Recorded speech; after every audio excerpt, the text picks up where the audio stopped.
Today we're going to talk about gardening. During an economic collapse, one of the most important things you can do for your family is to have a garden. It'll save you lots of money.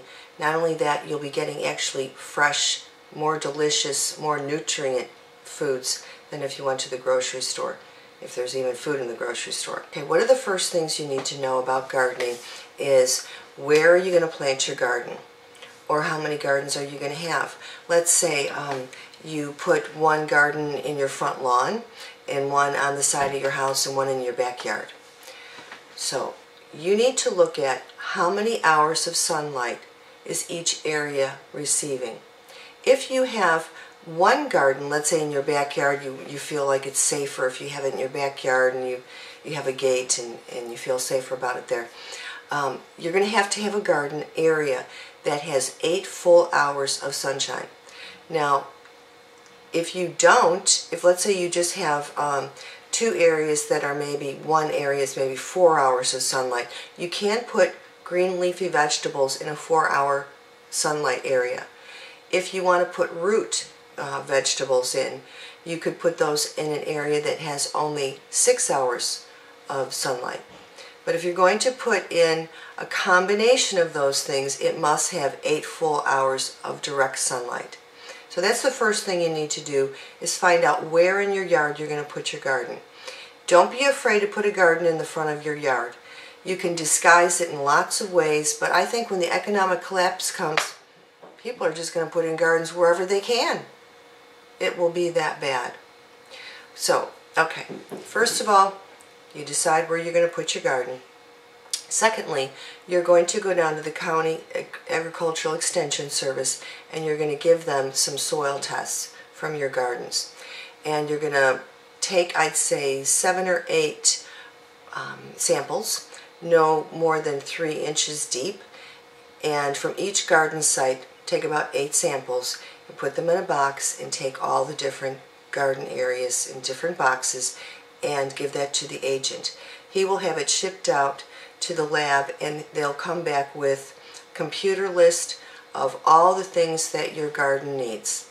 And your agent will be glad to go over all these things to you and tell you where you can buy them and the names of things, lime or whatever you need. So definitely do that before you do anything else. You cannot just go and till up some land and stick seeds in there. That's not going to work. Okay, start a compost pile. I have a little basket in my kitchen and everything goes in there. The peels from cucumbers and potatoes and my coffee grounds, everything. And you just keep throwing that in your garden. You're going to build up your garden. So do that and get a compost pile started in your backyard. And there's lots of YouTubes about how to do that. But this is really going to help the nutrients in your soil. Very important, instead of buying really expensive compost or manure. The next thing is, of course, your garden tools. Everybody knows basically what they are, so I'm not going to go through that right now. However, I will say buy the good stuff, because I bought the cheap stuff and it always breaks. It just doesn't make sense when it comes to garden tools. Okay, the next thing is bags of fertilizer. I have at least 5. I think they're 25-pound bags. I double bag them in hefty bags and I put them somewhere where it's going to stay dry. Because if moisture gets in there, it's going to become hard as a rock. The nutrients are good. It's going to leak, and you're basically just going to get a clump of rock that you're going to have to throw in the trash. Well, the next thing is a tiller. Absolutely put this on your list of things to get.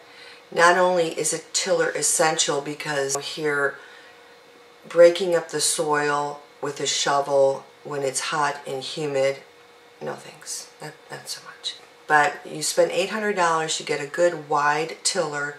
I prefer a rear tine tiller because it's easier to maneuver. Definitely something for the ladies. The other thing is that during an economic collapse, you will become very popular if you have a tiller. And it even could be a business. I really believe that people are going to start tearing up their yards, and you charge $50, $75, or even you say, I want, half of your your carrots or whatever. You can make a deal with people, so consider that. The next thing is buying seeds. Absolutely, positively do not buy hybrid seeds. And the reason for that is because evil Monsanto has designed a seed where the DNA has been so altered that you can take the package of seeds, and let's say tomato plants, you go plant them. Yes, you will get tomato plants, but the seeds inside the tomatoes are dead. You cannot use them the next year. And Monsanto is very clever, because now you have to go back to Monsanto for more seeds. Actually, I think this is for population control, but that's another story. So, non-hybrid seeds, heirloom seeds. And once you start your garden and you've established it, and you know you're picking out, the foods that are your family's favorites and that really grow well, and you'll see, like my garden, I cannot grow corn, don't ask me why, but zucchini, okra, tomatoes, boom, huge amount. So you're going to find the seeds that really work in your garden, and those are the ones that you're going to want to store up. Now, how I store my seeds is I get a glass jar. After I've dried out my seeds, and there are really good YouTube videos on how to dry out seeds. Wonderful, I can't think of the guy's name, but he just has such a wonderful way of doing it. But anyway, check it out. And so I dry out my seeds for days, and then I take my seeds and I put them in a glass jar with an oxygen absorber that you can buy at Emergency Essentials. There's lots of places you can buy these.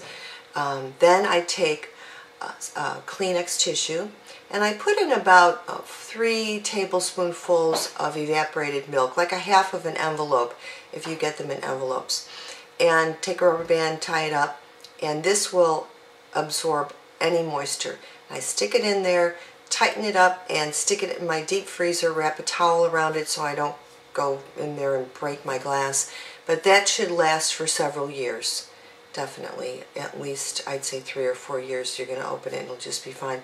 By the way, when you take your seeds to plant them, go ahead and lay them out on a paper towel, a wet paper towel, a couple thick, and put your seeds on there, and then fold it over, wet it. Keep it wet for a day or two and see which ones sprout, because you might get old seeds, and you do not want to put these seeds in your garden waiting and waiting and waiting for them to come up, and they never come up.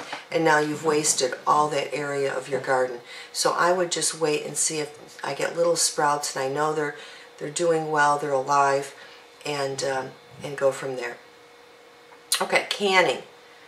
You absolutely have to have a canner. You're going to take some of your fruits and vegetables, and you're going to store them up for winter, and it's going to be absolutely delicious, and you'll look forward to it so much, having really good homegrown vegetables and fruits. So you need your canner. I'd get a big one, and the canning tools. Buy all the canning tools. Don't scrimp here. We're talking $3 or $4 a tool. Just go ahead and get what you need, because you'll be using your canner several times a year. Lids in mason jars. I have gotten lots of them at yard sales, the mason jars. At the end of the summer, they usually go on sale, about 40% off, so you can grab some there. A lot of times if you go to Salvation Army or Goodwill or something, someone's got mason jars, or you might know of somebody that has them.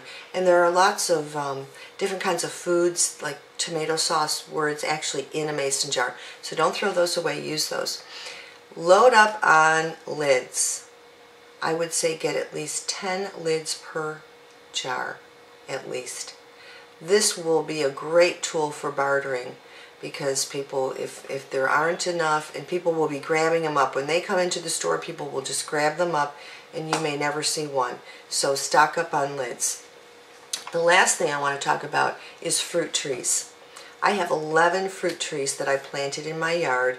I have fruit vines growing everywhere. I have blueberry bushes. My backyard is my grocery store for fruits. I will never have to worry about vitamin C deficiency. I can take my pears and my figs, I can dry them out, or I can can them. So easy to grow these, so easy.